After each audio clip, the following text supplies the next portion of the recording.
Assalamualaikum warahmatullahi wabarakatuh. Waalaikumsalam warahmatullahi wabarakatuh. Nah, jadi hari ini kita bakal belajar bareng-bareng keuangan publik, bab awal sampai bab akhir kalau sempat. Nah, jadi hari ini tuh itu ya kalau sempat. Nah, terus sebelum tentir ini kita mulai, ada baiknya kita berdoa menurut agama dan kepercayaan masing-masing. Berdoa mulai.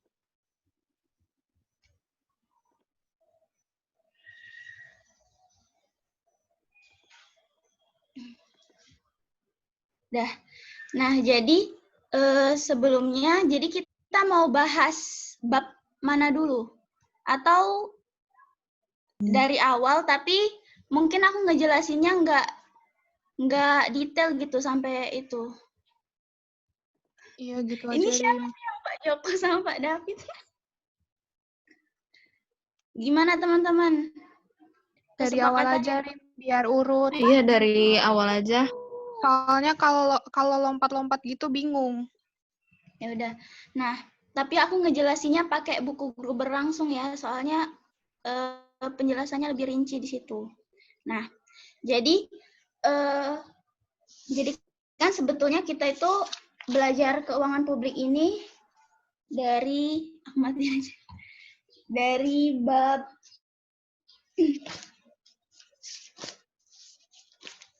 jadi kita belajar keuangan publik ini tuh dari bab 1.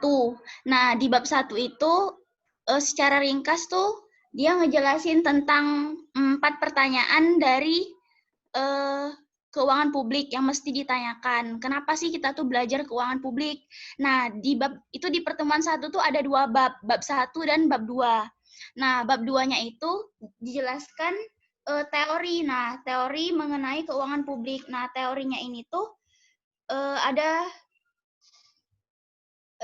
teorinya. Terus pokoknya di situ nanti dijelasin tentang demand, supply, elastisitas, terus yang budget constraint dan lain-lain. Pokoknya alat-alat yang menggambarkan bagaimana sih belajar keuangan publik itu. Nah, terus di pertemuan kedua kita belajar yang namanya eksternalitas. Nah, itu ada di bab 5 dan bab 6. Nah, bab 5 itu kita belajar teori dari eksternalitas. Nah, di mana dijelaskan jenis-jenis eksternalitas produksi, konsumsi, positif, negatif. Terus juga ada kebijakan pemerintah terkait harga dan terkait harga dan regulasi. Jadi itu yang tugas kemarin. Nah, terus di bab 6-nya itu kita belajar contoh-contoh dari eksternalitas. Lebih ke contoh-contoh kayak global warming, terus drugs, apalagi ya, pokoknya hujan asam, dan lain-lain. Nah, terus di pertemuan ketiga, kita tuh belajar yang namanya public goods. Nah, di public goods ini, di chapter 7, kita belajar bagaimana sih penyediaan barang publik yang optimal. Jadi itu, yang pertama kita belajar penyediaan barang publik yang optimal. Kemudian, bagaimana sih kalau publik yang menyediakan barang publik itu sendiri. Terus bagaimana sih kalau privat yang menyediakan barang publik. Nah, tuh. Terus di pertemuan yang keempat, kita bahas yang namanya cost benefit analysis. Nah, di cost benefit analysis ini kita belajar bagaimana cara menentukan cost, cara menentukan manfaat dari suatu proyek, sama terakhir bagaimana menggabungkan antara cost dan manfaat. Nah, terus di pertemuan kelima kita belajar yang namanya political economy. Nah, political economy ini di chapter 9. Nah, di situ kita belajar yang namanya Linda pricing, terus bagaimana cara menyediakan barang publik dengan pendekatan yang terbaik. Namanya kan Linda pricing. Terus tuh mekanisme mengagregasikan preferensi. Yang ada kemarin ada majority voting, terus median voter, terus kita belajar juga yang namanya representatif demokrasi dengan cara lobbying. Dan terakhir ada public choice theory. Di situ kita belajar bagaimana birokrasi, ada juga teori Leviathan sama bagaimana korupsi. Nah, terus di pertemuan ke-6 kita belajar yang namanya government expenditure. Itu ada di bab 10. Nah, di bab 10 itu kita secara garis besar kita belajar yang namanya fiskal federalisme di Amerika. Nah, kalau di Indonesia kan namanya desentralisasi fiskal. Terus bagaimana mengoptimalkan desentralisasi fiskal dengan model T-BOT, kemudian cara meredistribusi,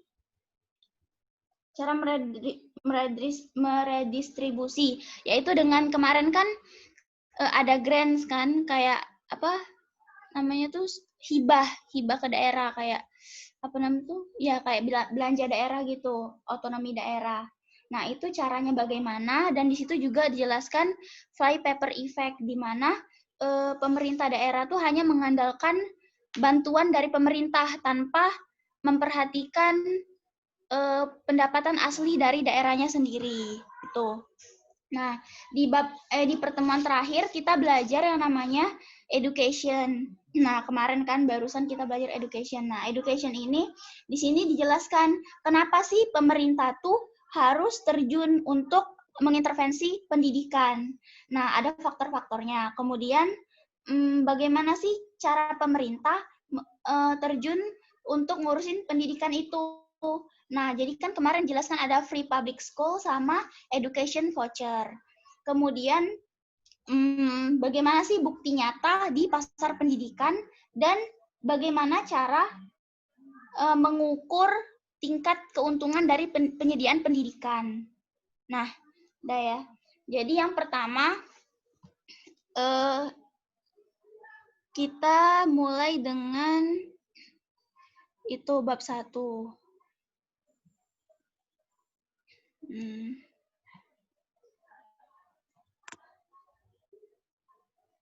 Nah,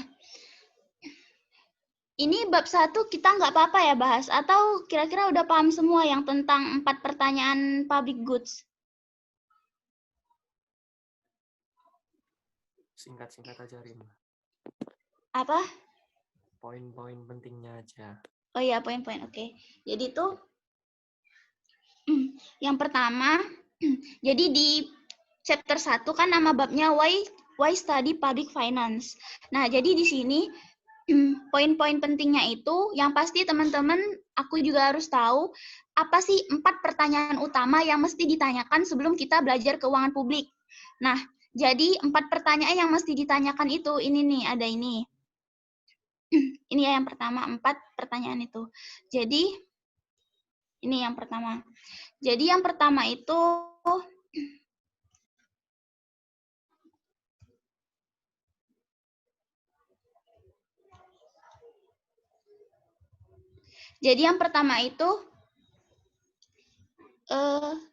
kita belajar yang namanya when should the government intervene in the economy. Jadi kenapa sih pemerintah tuh harus mengintervensi ekonomi? Nah, jadi alasan pemerintah kenapa harus mengintervensi ekonomi itu mana sih? Nah, jadi alasan pemerintah kenapa sih pemerintah itu harus ngurusin ekonomi, harus ikut serta gitu. Bukan, Deng. Astagfirullahaladzim. Enggak. Yang pertama tuh kapan ya, kapan. Jadi yang pertama itu kapan sih pemerintah itu harus mengintervensi ekonomi. Nah, jadi pertanyaan kapan ini kita jawab dengan pemerintah tuh harus mengintervensi ekonomi karena adanya market failure. Jadi adanya kegagalan pasar. Ini nih. Nah, jadi karena adanya kegagalan pasar, nah, the first motivation for government involved in economy is existence of market failure. Jadi kenapa sih terjadi kegagalan pasar gitu kan? Nah, jadi kegagalan pasar itu terjadi karena adanya kompetisi yang tidak sempurna. Nah, jadi kan memang ada yang namanya pasar kompetitif, tapi pasar kompetitif itu nggak selamanya ada di titik equilibrium di mana demand sama dengan supply. Nah, jadi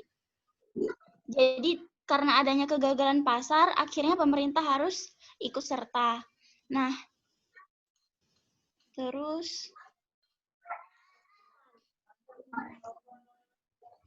alasan kedua yaitu kapan sih pemerintah harus ikut serta, yaitu untuk meredistribusikan ekonomi. Jadi redistribusi itu apa? Redistribusi itu adalah perpindahan kayak gitu ya, perpindahan sumber daya dari grup yang satu ke grup yang lain. Jadi itu intinya pemerintah di sini tidak hanya think of the economy as a pie. Jadi pemerintah tuh tidak hanya memikirkan jumlah PDB yang besar aja, tapi gimana PDB ini tuh harus merata. Jadi nggak hanya mementingkan jumlah, tapi juga kualitas.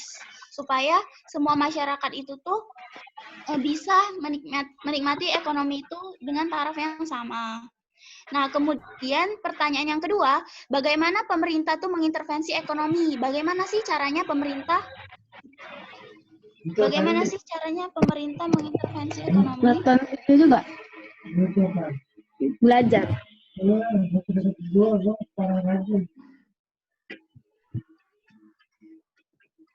Nah, jadi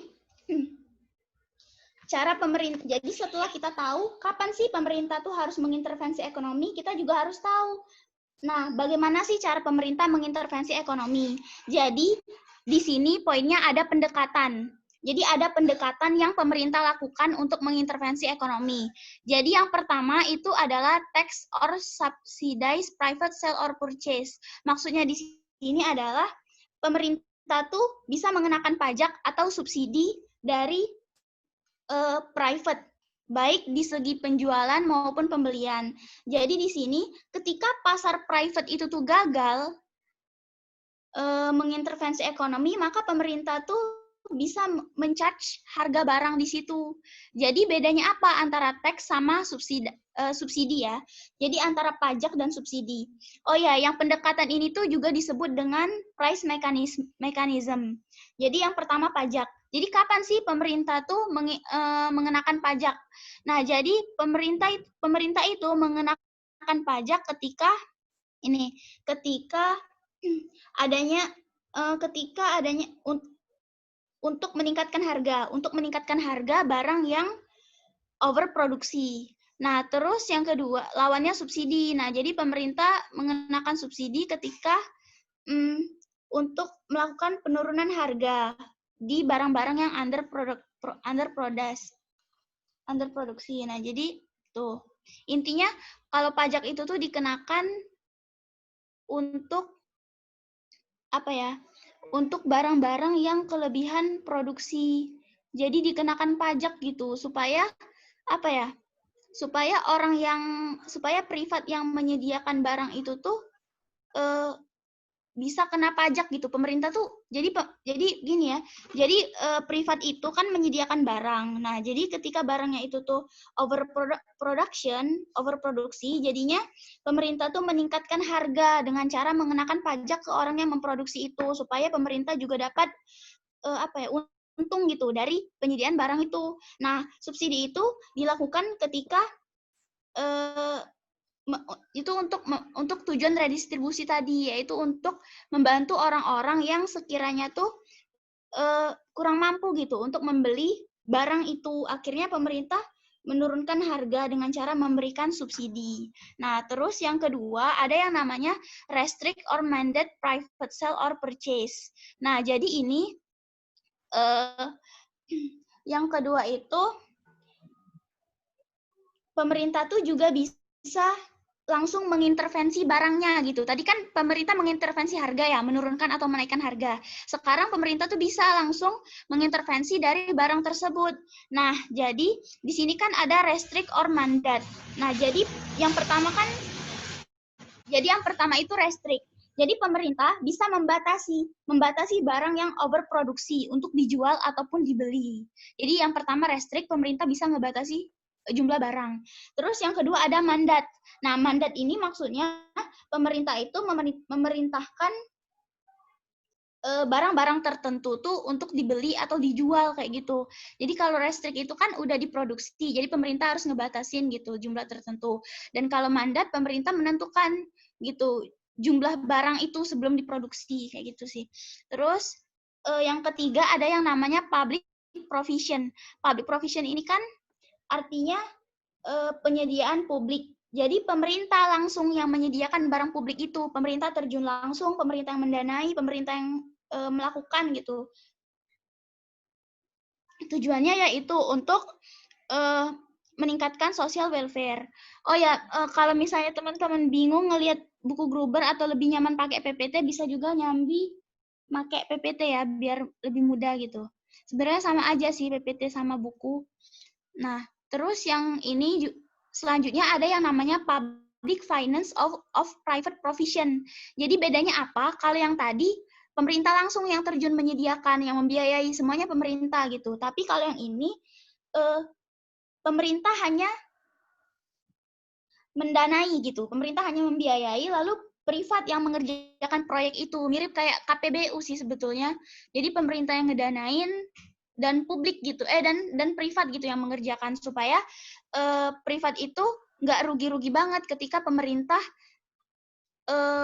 jadi nggak semuanya pemerintah gitu. Jadi pemerintah tuh juga ngebagi apa ya, ibaratnya kayak keuntungan gitu. Jadi privat yang ngerjain proyeknya gitu. Di sisi lain kan di situ juga bisa meningkatkan apa namanya tuh produktivitas kan karena adanya lapangan pekerjaan dari proyek-proyek itu. Nah, terus pertanyaan yang ketiga yaitu what are the effect of alternative intervention? Jadi apa aja sih efek dari alternatif intervensi yang tadi? Tadi kan ada alternatif ya pendekatan. Nah, dari pendekatan itu apa aja sih akibat atau efek yang terjadi? Nah, jadi di sini tuh ada yang namanya direct effect sama indirect effect. Jadi itu bedanya apa? Jadi kalau direct effect itu adalah efek intervensi pemerintah yang dapat diprediksi. Nah, yang dapat diprediksi dan apa namanya tuh di direct effect ini tuh individu tidak mengubah perilakunya meskipun pemerintah sudah melakukan intervensi. Nanti aku kasih contoh ya. Nah, terus tuh ada indirect effect. Nah, indirect effect ini efek dari intervensi pemerintah yang mengubah perilaku individu saat pemerintah sudah melakukan intervensi. Itu bedanya. Nah, contohnya itu, misal pemerintah melakukan health insurance atau asuransi kesehatan. Nah, jadi ketika pemerintah melakukan asuransi kesehatan, jadi kan apa ya? Jadi misal, jadi kan ada orang kaya sama orang miskin, anggaplah. Nah, jadi ketika pemerintah ketika adanya asuransi nih, ada sistem asuransi. Nah, orang-orang kaya kan yang punya uang pasti mereka bayar asuransi kan? Kan mereka punya uang, pasti mereka mau dong diasuransi, bayar premi, terus dapat nanti fasilitas layanan asuransi. Nah, sedangkan orang yang nggak mampu itu dibiayai oleh pemerintah untuk apa supaya dapat juga gitu, dapat juga asuransi, bisa ikut asuransi. Nah, ketika pemerintah terjun di sana, pemerintah mengintervensi, akhirnya kan orang yang kaya itu tuh inilah apa namanya tuh kayak ngapain juga kan aku bayar asuransi, toh mending aku ikut asuransi publik yang diadain pemerintah biar aku juga bisa ikutan gratis gitu kan daripada aku harus bayar, kata orang kaya. Nah, dan di sisi lain orang miskin kan bersyukur banget kan karena pemerintah ngebantuin mereka gitu karena emang mereka nggak punya uang. Nah, jadi yang dimaksud direct effect itu kan tidak mengubah perilaku. Artinya di situ kan intervensi pemerintah terhadap asuransi publik kan tidak mengubah perilaku orang miskin. Orang miskin kan tetap kan disuruh pemerintah ikut asuransi nih, dikasih dana. Ya udah mereka ngikut kan, maksudnya nggak mengubah perilaku mereka. Tapi kalau indirect effect itu kan mengubah perilaku. Nah, jadi dia tuh apa ya, mengubah perilaku individu yang kayak tadi. Ngapain juga aku ikut ini kan? Mending aku ikut asuransi publik yang diadain pemerintah daripada asuransi publik yang diadakan swasta gitu. Jadi mengubah perilaku yang si kaya tadi. Nah, terus ada pertanyaan terakhir yaitu why why do governments do what they do? Jadi kenapa sih pemerintah itu melakukan apa yang mereka lakukan itu gitu. Jadi kenapa pemerintah memilih salah satu pendekatan yang tadi yang udah dijelaskan. Nah, jadi di sini tuh dijelaskan gitu. Sebenarnya alasannya itu balik-balik ke awal lagi. Jadi kenapa pemerintah melakukan itu? Karena pemerintah tuh ingin menghindari market failure tadi. Nah, jadi ingin mengatasi market failure dan juga untuk melakukan redistribusi. Itu sih. Serta yang paling penting pemerintah juga ingin tidak hanya pemerintah tuh asal intervensi aja, tetapi pemerintah tuh pengen mengagregasikan seluruh preferensi atau pilihan dari masyarakat di Indonesia. Tapi itu kan sulit ya. Nah, itu sih sebenarnya tantangan pemerintah. Jadi kenapa pemerintah melakukan itu? Karena untuk mencegah atau menanggulangi market failure, melakukan redistribusi pendapatan, dan yang terakhir itu untuk mengagregasikan seluruh preferensi dari masyarakat. Tuh. Terus.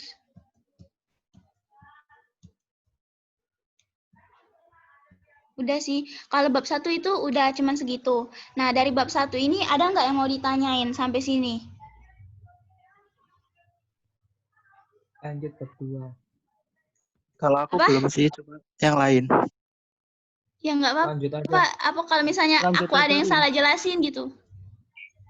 Sama Udah kok. sesuai kok. Udah. Aman ya bab 1. Dah, Ya. Dah, Lanjut. bab 2. Nah, bab 2 ini masih di pertemuan 1. Cuman mungkin Bapaknya nggak terlalu ngebahas ini sih kemarin. Tapi ya baca-baca aja ya. Jadi di bab 2 ini kita belajar yang namanya teori dari keuangan publik. Jadi kita tadi belajar pertanyaan apa aja sih yang mesti kita ajukan gitu untuk belajar keuangan publik. Udah kejawab kan? Nah, terus selanjutnya teori apa aja alat-alat untuk mengukur keuangan publik itu. Keuangan publik itu. Jadi sebenarnya aku nggak itu sih, ya udah nggak apa. Jadi di bab ini tuh ada 2 tools sebenarnya, ada 2 alat yang bisa dijadikan panduan gitu untuk belajar keuangan publik. Jadi yang pertama itu ada theoretical tools sama empirical tools. Nah, jadi tapi kita kan cuma belajar theoretical tools ya di sini. Soalnya kalau empirical tools itu ada di bab 3. Nah, di RPS kan cuma bab 2 kan. Nah, jadi di theoretical tools ini kita belajar jadi bedanya dulu ya, beda antara theoretical tools sama empirical tools. Jadi bedanya apa? Kalau theoretical tools itu tuh kita memahami mekanisme pengambilan keputusan di ekonomi. Jadi kita paham dulu mekanisme pengambilan keputusan di ekonomi itu seperti apa. Jadi kita harus tahu teori-teorinya, namanya theoretical kan. Terus kalau empirical tools itu maksudnya bagaimana kita menganalisis data atas pertanyaan dari analisis teori. Maksudnya itu empirical tools itu tuh fungsinya untuk menganalisis. Kalau yang tadi kan theoretical kita memahami teori. Kalau empirical tools kita menganalisis data-data dari pengambilan keputusan yang telah dilakukan di theoretical. Jadi empirical tuh kita ibaratnya kalau theoretical tuh teorinya, terus kita praktikin di empirical gitu kayak gitu. Nah, jadi yang pertama kita belajar yang namanya constraint utility maximization. Nah, di sini tuh constraint utility maximization. Jadi kita tuh melakukan pembatasan kepuasan. Jadi tingkat kepuasan suatu individu itu kan ada batasnya. Nah, jadi proses pemaksimalan utility atau well-being suatu individu itu harus memperhatikan sumber daya yang ada atau budget constraint. Jadi di sini tuh kita belajar untuk memaksimalkan utility atau utilitas dari individu, kita harus memperhatikan budget constraint. Jadi kita nggak hanya cuman konsumsi barang aja gitu, asal konsumsi berapa banyak konsumsi ya kita konsumsi aja gitu. Tapi kan kita juga harus memperhatikan budget kan. Kita kan ada batasan budget constraint kan namanya. Jadi tergantung income dari masing-masing orang untuk menentukan kepuasan itu. Nah, terus jadi sebetulnya di sini tuh ada nih.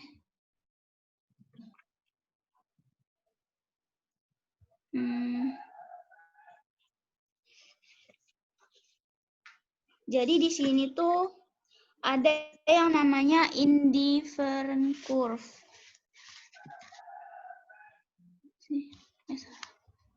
Nah, ada yang namanya indifferent curve. Nah, indifferent curve itu tuh apa?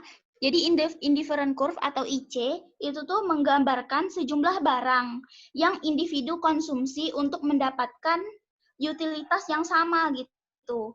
Intinya, jadi di bagian yang pertama nih kita belum memasukkan konsep budget constraint. Jadi di sini kita cuma mikirin indifferent curve. Artinya kita terserah mau konsumsi berapa banyak, yang penting kita puas gitu. Nggak memikirkan budget constraint. Ini di sini belum dibahas ya, di bagian ini belum dibahas. Jadi intinya yang penting kita mencapai utilitas gitu aja di sini konsepnya. Terserah mau uangnya ada atau enggak, pokoknya yang penting konsumsi gitu. Nah, grafiknya itu kayak gini, indifferent curve itu. Jadi itu dari kiri atas ke kanan bawah. Nah, jadi tuh intinya kalau di indifferent curve itu, misal kalau disuruh bikin grafik indifferent curve itu, jadi indifferent curve itu tuh punya karakter. Jadi karakternya itu kalau jadi kan di sini ada dua barang. Jadi tuh ada dua barang dan dua barang ya, ada dua barang dan di dua barang ini nih dikonsumsi oleh satu orang. Di sini kan Andrea yang mengonsumsi. Andrea mengonsumsi movies dan cake. Nah, di sini kan digambarkan ya. Nanti mungkin bisa dibaca lebih lanjut ya penjelasannya. Tapi yang pasti indifferent curve itu syaratnya ketika ada 3 kondisi gitu ya, A, B, C, dan kita tuh harus milih indifferent curve yang paling tinggi gitu, yaitu di titik C. Jadi kita tuh harus pilih yang titik C, karena itu syarat dari indifferent curve. Jadi kepuasan maksimal itu dianggap ketika indifferent curve-nya itu paling tinggi. Nah, terus karakter yang kedua dari indifferent curve itu bentuknya itu pasti slope downward, artinya dari kiri atas ke kanan bawah. Itu ya bentuknya emang kayak gini. Nah, terus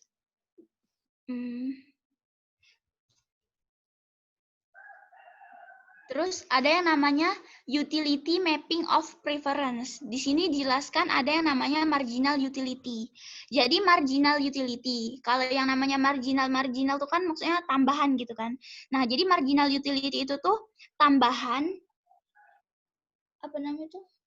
Jadi marginal utility itu adalah tambahan kenaikan dari utilitas individu atas tambahan jumlah unit barang yang dikonsumsi. Jadi marginal utility itu pertambahan utilitas karena makin banyak barang yang dia konsumsi gitu. Nah, grafiknya itu kayak gini. Sama sih, sama kayak tadi ya. Nah, di sini tuh kita juga kenal istilah yang namanya diminishing marginal utility. Jadi diminishing marginal utility itu tuh